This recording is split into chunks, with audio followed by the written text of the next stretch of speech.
I need to ask you a question. Be curious, Drifters. Amelia's Jewel hits the front. Emma is coming right away for Damien Oliver. Bella Nipotina, and boy, doesn't she deserve this. The Giga Kick's got a strong kick. Golden Mile, soar out the mile. I'm thunderstruck over the top. Mr. Brightside has won the mile. And Militarised blows them away in the Champagne Stakes. And she's a class act, pulling right away Prowess. And Zoo Gotcha won it by 2.5. Zaki joined by Animo, who looks destiny in the face. So we had a client meeting today, client lunch, silly season after all. Yep. I saw something extremely puzzling as we were walking out. I wonder if it caught your eye as well. Potentially. A lady was drinking a beer. That's fine, of course. Yeah. Through a straw, though. You're kidding. No. Through a straw. No, you're kidding. A straw. It couldn't have been. It was. No way. I didn't see that. Whereabouts was she sitting? On the left-hand side as we're walking out. And she was... I thought, if she was sitting by herself, potentially just like, socially awkward, that makes sense. But no, she was with her better half. In like the restaurant section? Yeah. A few tables down. The one with like the burger was sort of like split apart and stuff? Yep. Because that caught my eye. Mm. The fact that like it was... The burgers where we weren't a deconstructed burger, but she had deconstructed it. And you're telling me she was drinking beer out of a straw. Can't be. Surely it had to have been like... Not Australian. Ginger beer or... No. Or like CC or... No. It definitely beer. Looked like a Stone and Wood. That type of operation. Like a pack ale. Look, if I had seen that, I could officially say that I've seen it all. But I didn't see it. So I can't officially say that. But you've officially seen it all. I know. That's unbelievable, mate. I was disgusted. Didn't know how I felt. I'd feel like my eyes had been violated if I'd seen that. She couldn't have been Australian. No. Un-Australian. It's like someone saying, "Oh, can you grab me a beer from the fridge and put it in a glass for me?" Yeah, no worries. And filling it with ice. And serving the beer over ice. What are you doing? What are you doing? That's very alarming.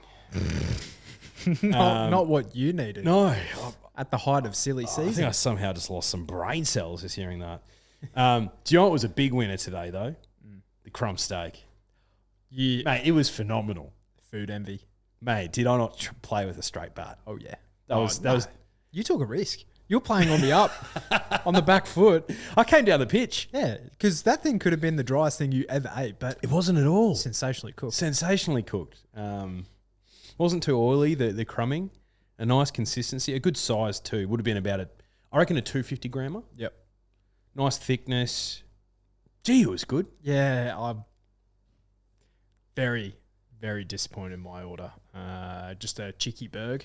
Chicky Burgs usually hit different. It was fine. You know what I can't stand? Brioche bread. Incredibly overrated. Not a brioche guy. Very overrated. Too sweet. Yeah.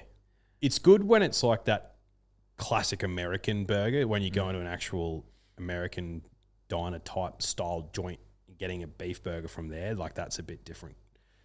I was telling you actually that I purchased a light rye sourdough loaf.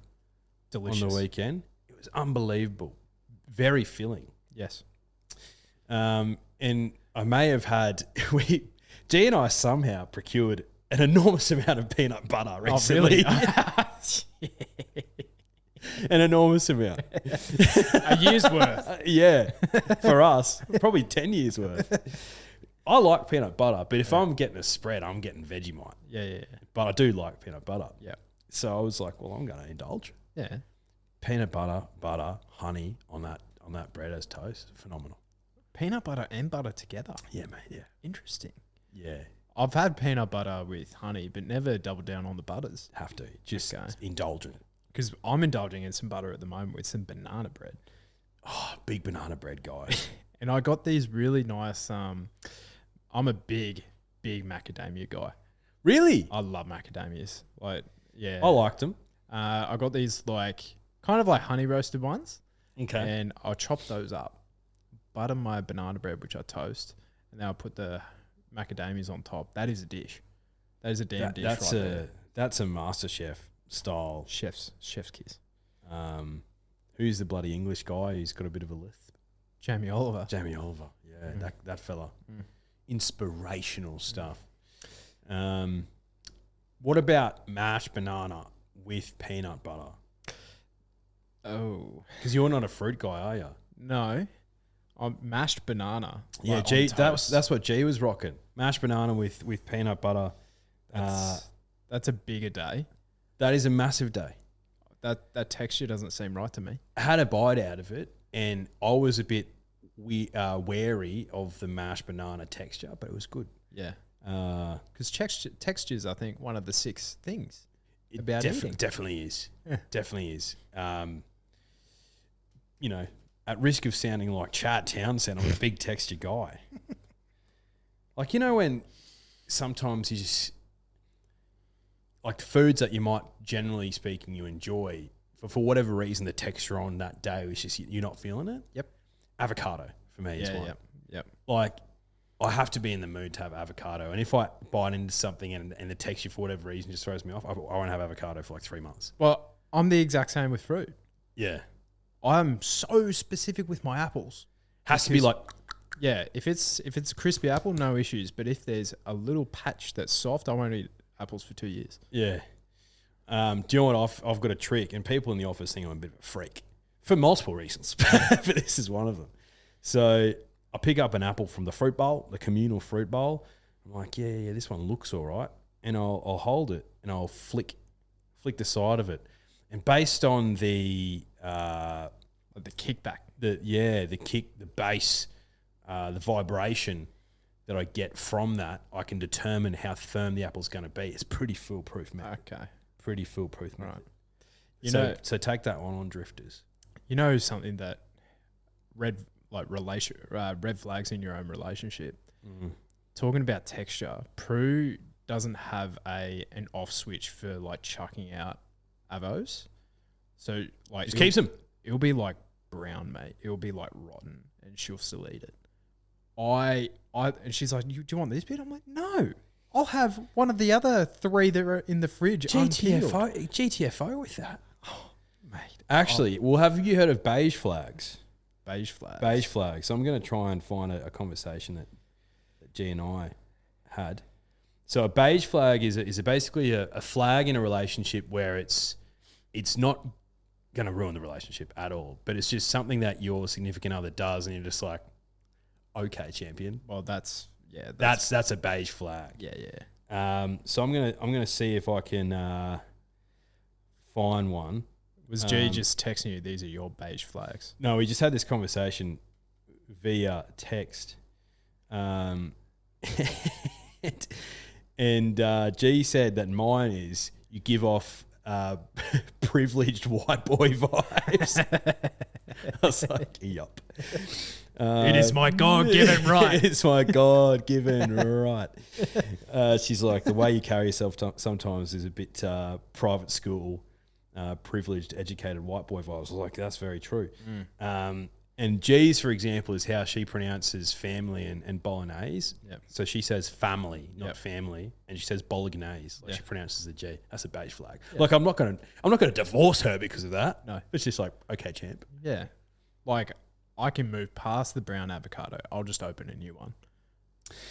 That would be my avocado to eat. Yeah, you can keep your own. Exactly. Keep your filthy brown stuff to yourself, Prue. I'm with you. Yeah, I'm very particular. And like when the avocado is too firm and you get like little, I could talk for hours. I know. I could talk for hours. But yeah. Let's talk about Counter. He's back Friday night. He is back. So Canterbury. Yep, he's Canterbury Friday nights. Not entirely sure what the race is. Let me have a look here. Canterbury. I reckon he will be. It's 2,000 metres again, isn't it? Oh, no, there he is. 1,900. So he's the top weight again. Barrier 8 out of 11. So there is a big gear change for this horse. Hot Nash on. Arguably, aside from the ultimate gear change, probably equivalent. Well, he can't have that again. No, he can't. Counter. So Counter. So he's got a 50% placing strike rate, which, you know, he hasn't won yet, but his hoof is on the till if he behaves. Now, I think he needs alpha in the saddle. Arguably, his best 2 runs have been Tommy Berry trying to loop him.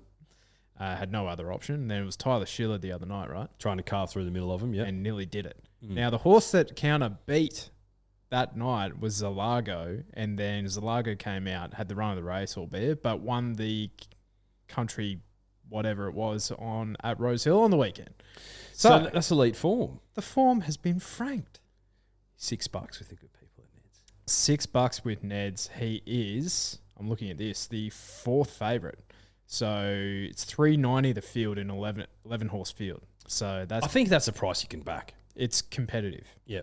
Yeah, but I think I'll have he might just be my only bet for the weekend. Yeah, look, I could be with you. So some people that I work with, drifters, are also in the ownership of Counter, including a few high-ranking ticket holders of the podcast, and it's our work Christmas party on Friday evening. So shit. If he gets up at 5:30, gee, could be cooking with gas. I might be a late wildcard entry. Get here. Get to Newstead instantly. Yeah, you nearly said the venue there, didn't you? You don't want that. Don't want that. You don't want that. But no, yeah, I think $6 is a price that I could get around. I thought it'd be more like, you know, $3 to $4, but because his SP profile is so inconsistent. SP's so it was $26. He placed at $6, running second last start. So $6, I can back him each way in 11 horse field. They're, you know, typically with these Friday night meetings, there's a few scratchings as well. So I'm hoping comes in a little bit, but that probably won't happen. But we'll see. Best of luck, Counter and connections. Yes, best of luck. How cool is it, mate? Like this is typical stuff for Sneesby Racing, but how cool is it that we have Hot Nash Willer, best jockeys in Australia, riding a horse that we own? It's so sick. It's so good. Because he's so old as well. Like, if I could choose one, it's probably... Yeah, if I could have any jockey in the world ride my horse, it'd be Hot Nash. Mate, Nash got suspended before the Caulfield Cup meeting for riding on a Wednesday. Yeah, because he gives a shit. Yeah, because he gives it his all. He's a winner. So that's the type of guy I want on. It's like he wins, but he gets a 6-month suspension. That's the type of guy I want on. Yeah.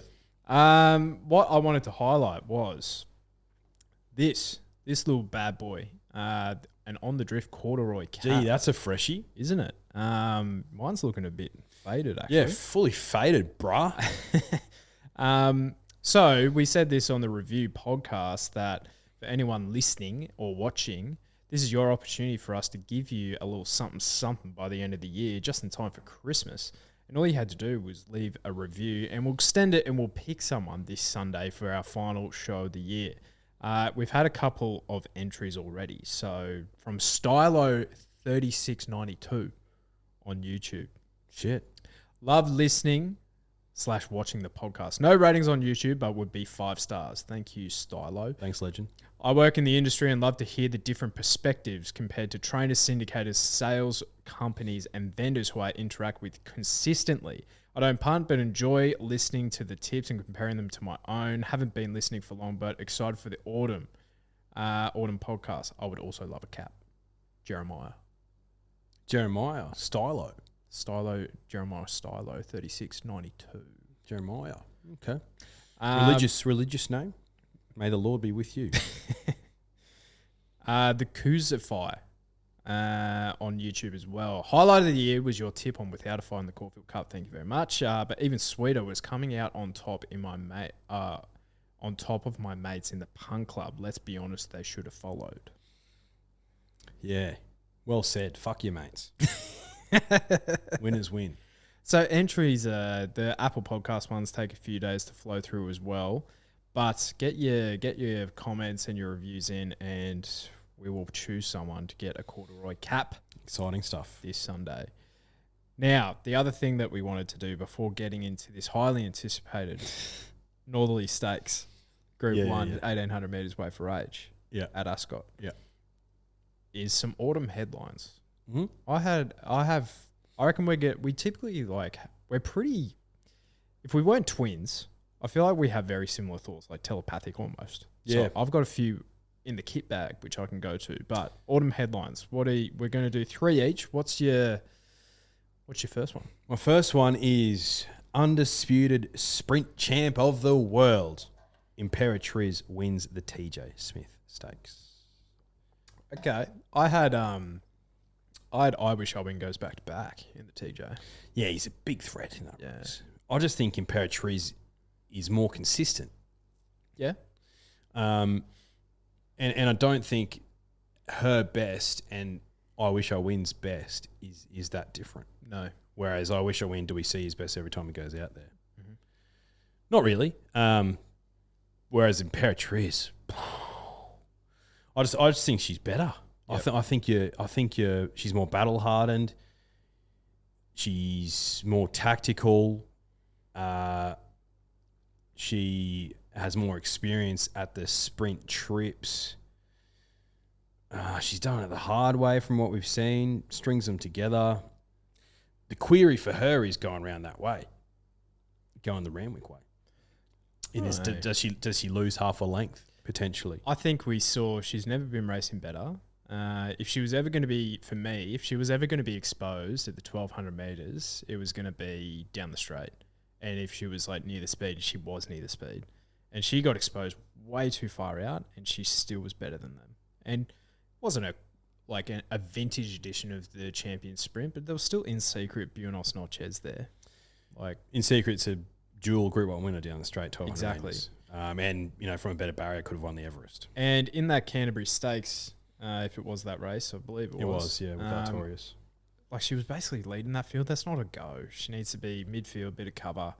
I think that she's going to be far more dynamic that way. And she was fresh off the boat, you know, for that Canterbury Stakes, and she was this spring, but she travelled before. And they'd probably like send her to their Melbourne stable, Yeah, like a bit earlier now. Yeah. She might even just. she might just stay there, mate. Yeah. Like because they've got the Cranbourne satellite now. Why would you go back home? No, Like get a couple more Group 1s and get paid like 50 grand. yeah, Like, there's exactly. No point. There's Stay here. absolutely no point. No, I rate her very, very highly. Imperatriz. Okay. So my first one then will be Kovalica brains them in the Australia Cup. Ooh, So I've gone a specific race, similar to you, but I just think I look at the autumn, right?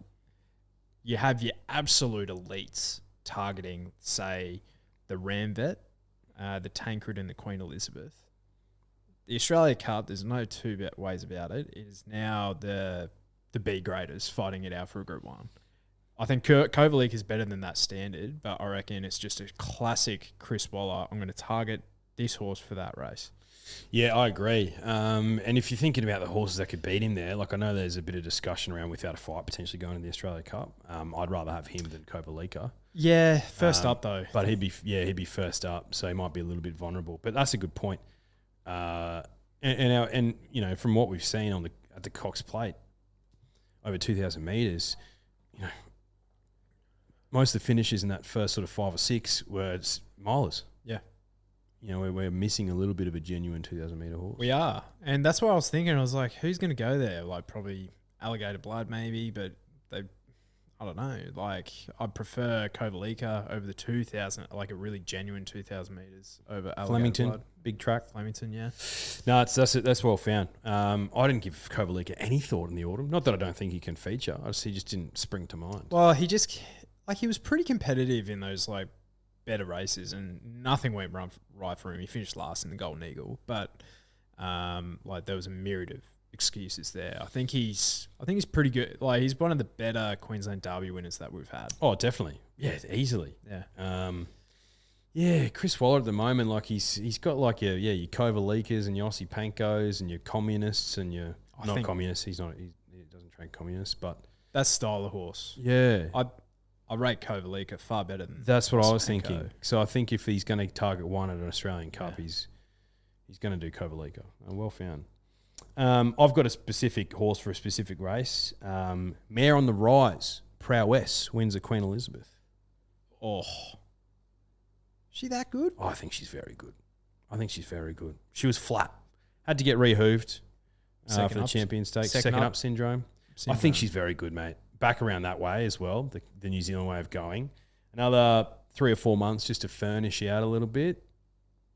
And to our point before, I think at that 2,000 metres specifically, we're a little bit light on. Yep. But I also don't know what internationals are coming over. So if there's like a Dubai on it, it's like, okay. Yeah. But of the horses, I can't completely just rule her out after the Champion Stakes and think that she's got none. No, I think she's very good. Yeah. That's a forgive. Yep. So, prowess. Okay. All right. What do I have here? I have a couple more. I have Asfura will win the Oakley Plate. Ooh. Yeah, because she wouldn't be too badly weighted in that, would she? Well, she's Group 1 placed. But She's brained him in a couple of Group 2s, which might not help. yeah, but I think they were against her own sex, right? Maybe. Oh no, she beat Uncommon James, didn't she? But even if she's the highest weighted mare in the race, she's still good enough to put away. I think so. A handicap field over 1,100 metres. That's her jam too. 1,100 metres. Caulfield 1100. Caulfield 1,100. Yeah, I think that's her sort of style. And then she draws a soft barrier. She'll just be up on there on pace and just be so bloody tough to get past. Yeah, and she for me is a horse who is never gonna. She's not gonna win an Everest. She's not gonna win a TJ. But I think she's good enough to get one on her CV. A Group 1. 1,100. Yeah. 1,000 meters. She'll win like one of the Moir Stakes, Oakley Plate, potentially like a Galaxy if they go to Sydney, something like that. I reckon. Yeah. I like Asfura. She's a good horse. This is more of just put it out into the universe and hope for it and wish for it. Let's get weird and exotic. Yeah. Star Colt to race on. Militarised confirmed to race on in the spring. Cox Plate. The ultimate goal. I like that. Animo Path. Yeah. I can see him, winning a Randwick Guineas and a Rosehill Guineas and then being retired. Yep. Even if it works out, we're going to take him to the tank grid. We're going to 2,400 metres wait for age as a 3-year-old. Or we're going to take him to a Queen Elizabeth, see how he goes. Like, if he wins like a Queen Elizabeth at weight for age, he's going to stud. Yeah. But if he grabs a couple against his own age, Group 1s, and they're like, we've got unfinished business with this colt, we'd love to see him in a Cox Plate 2024. I'm thinking of forking in the road. You have the Autumn Sun Path, and you have the Animo Path. Yeah. I think at the moment, as the industry currently sits, we're crying out for more of the Animo Path. Shared with you that John Massara story from Arrowfield Stud. He's been listening to this podcast. Must be. But he's got a point. Yep. There's so much money, mile plus racing, and as a breeder or a horse racing enthusiast, and you might have a dabble in a few like Sneesby Racing, for example, you're looking at it and you're like, well, would I rather drop X amount on something to come over from overseas, or do I just want to maybe pick up a 200 grander here out of Seamus Award? Yep. And as a 3-year-old, aim him at the Cox Plate. Yep. I don't know, man. I don't know. See, so Hitotsu covered 150 mares. Really? 150, mate. That's a lot. That is a lot. For a classic winner. 2,500 and a mile winner. 2,500 twice. 24 in Sydney and 25 in Victoria Derby. Australian Derby. I forgot about that. Yeah. And he won a Guineas first up. Yeah. Well, one of the great unknowns. What could he have been? If he raced on as a 4-year-old, could he have beaten Animo on a Cox Plate? Well, the thing is, it's like you ask like Ma Eustace, and it's like, what's the best horse you've trained? They say him. Yeah. Like he could have been absolutely anything. Absolutely anything. I did not give him a second thought in any of the races he was in. The only time I found him was in that Australian Derby. Oh, I was like, it's far too wet for him. And it was. He was like, got the wobbly, but his wheels were spinning, but he was just better. Yeah, and I think he held off, Benno that day? Who loves the wet. So But what could have been? So militarised. I would love to see him race on to run in a Cox plate. Yeah, I like that. Yeah. Well, I've got a 3-year-old as well, but King's Gambit breaks his Group 1 duck. Now, 3 chances for me. You had the Newmarket, where what could have been in the Coolmore. Now, his only run down the straight was a bit iffy. And I reckon the Galaxy and the Canterbury Stakes, I reckon a couple of other opportunities for him to really just down in the weights. Because he's that precocious sort of colt where you just get one Group 1 on his CV and you just know he'll do well at start. Yeah. You just know he will. Yeah. Who's he out of? I think he's out of I'm Invincible, King's Gambit. I actually need to look at that right now. Could even be out of Snitzel. Potentially. I'm not too sure. Because, out of that sort of sideline, he's out of I'm Invincible. So out of that sideline, Jags and Oakley Plate, which is the only Group 1 that Snitzel won. Yep. I don't think I'm Invincible actually won a Group 1. It's just funny how things work. Yeah. You just have a few really good seasons, just fucking as a sire, and before you know it, you're worth millions. I have a wild card one. Yeah. Just to kind of like just put in the little seedlings here as well. All-Star Mile winner. Now, it's kind of like, and my reasoning for this, Espiona, Melbourne Way at the mile, which I think is perfect for her. But she's like, Chris Waller's like second grader. And it's like the top grade like milers, I reckon they'll stay in Sydney. Is he sending Fangirl to the All-Star Mile? No. They say it every year. Oh, Fangirl's got she's up in the votes. She won't go there. Same connections as Deb. Deb will send Espiona, I reckon. Yeah. Do you think Riff Rocket can win another derby? Yeah. I think he can. Yeah. I don't know. It's pretty rare that they kind of go on with it, I feel. It is. What about Zardozi? I reckon she can win another Oaks. She's good. The comparisons for her, I think she is the same sire, or potentially a half sister to Colette, I believe. She's not by the Hallowed Crown, which is Colette's sire. Are you thinking same Dam? Maybe?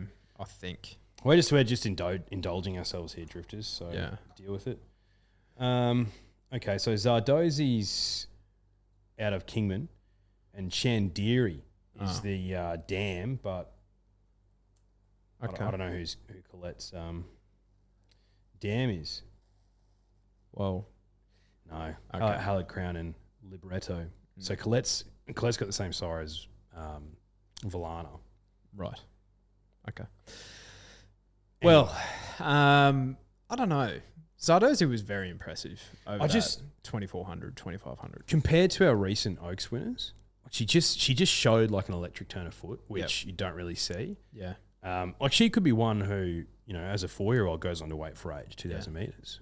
Yeah. Yeah, okay. Yeah, I like her. Yeah. And you just put a pen through her early prep runs. Yeah. Duck egg.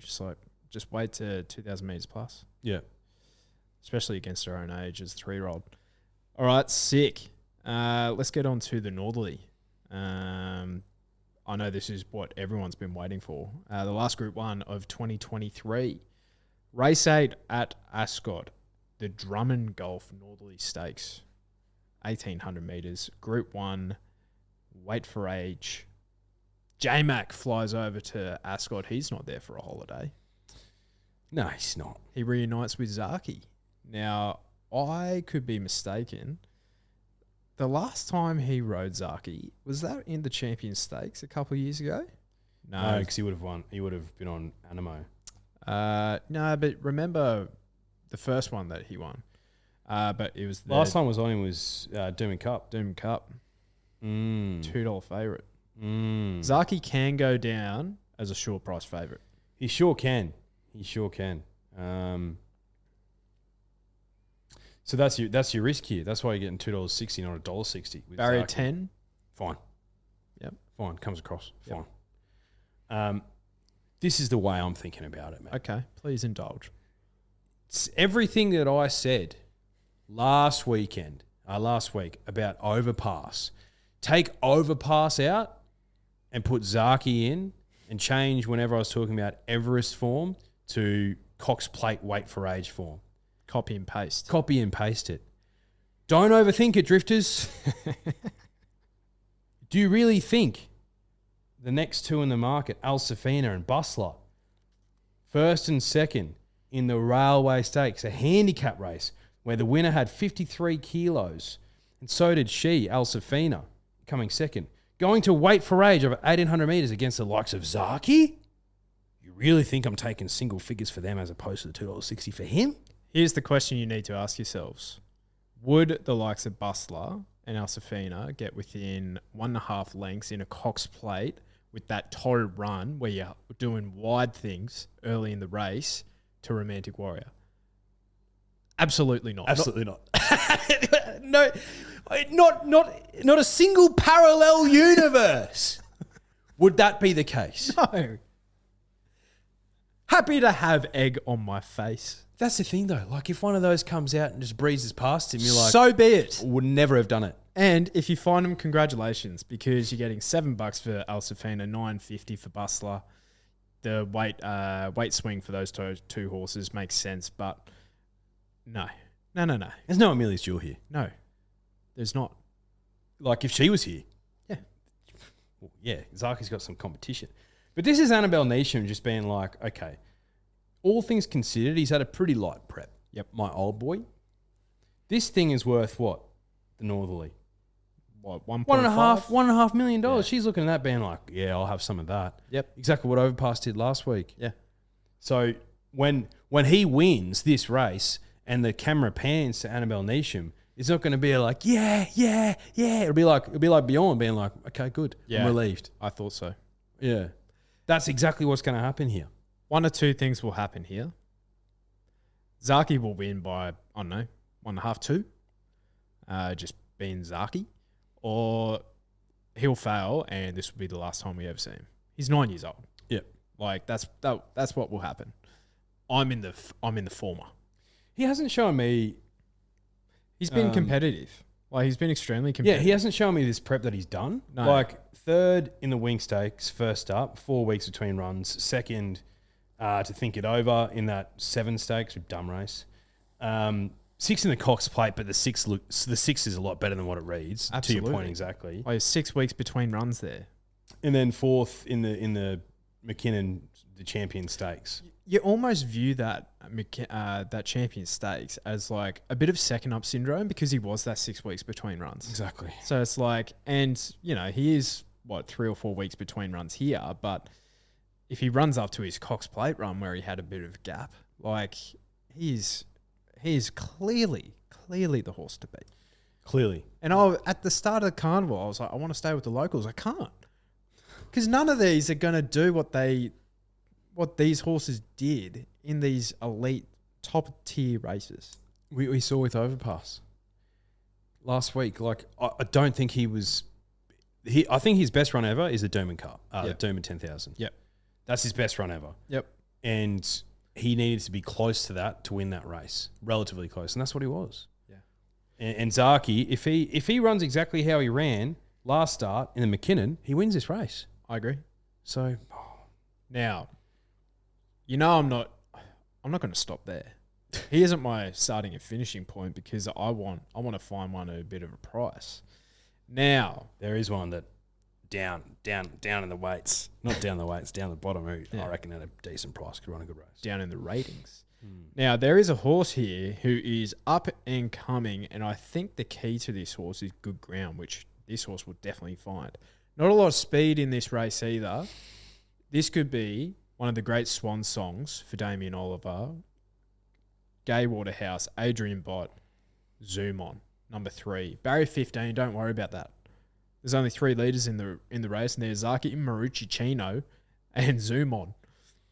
Now, this horse was only just beaten by Unspoken, who's one of the up-and-coming horses out of Sydney in the 5 Diamonds over 1,800 metres, doing it all the hard way, leading as he does. I reckon he could even take a sit behind the big Maruch, who's one of the map horses, drawing in tight to the rail.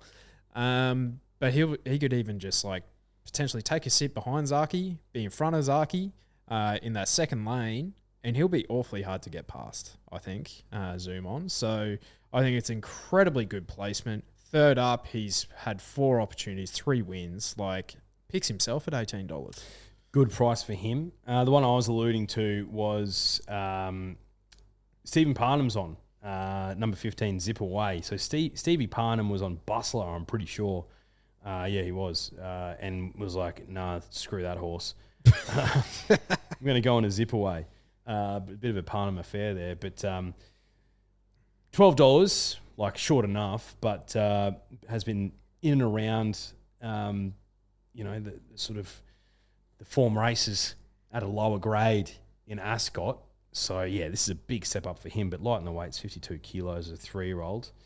I think he'll give it a good sight, but no, look, that's just me trying to find something at a price, really. Yeah. And the only 2 I want out of the railway are the first 2 past the post, Bustler and Elsafina for me. Yep. But actually, I'm going to change that. I'm not a fan of Bustler. I had this in my notes, I just got it wrong. Dom to shoot. I think he's in career best. Soft draw again, 1,800 metres suits that horse as well. And Elsafina, so second and third, they're the ones I want to take out of the railway. Yep. Look, forgot you, $26. Yeah, terrible draw. Yeah. He needs to draw in so he can sit close. He'll get too far back. Don't think Ascot's his track. I think he needs Flemington. Yeah. No. Yeah. I think we've nailed that. Yeah. $100 strategy in this race. $100 on Zaki. For the rest of the year, I'm going to let you in on a little secret. You might have noticed a trend recently. I'm just going to go 100 on what I think is going to win. Yeah. For the rest of the year. Yeah. It's a good strategy. Just because, don't overthink it, mate.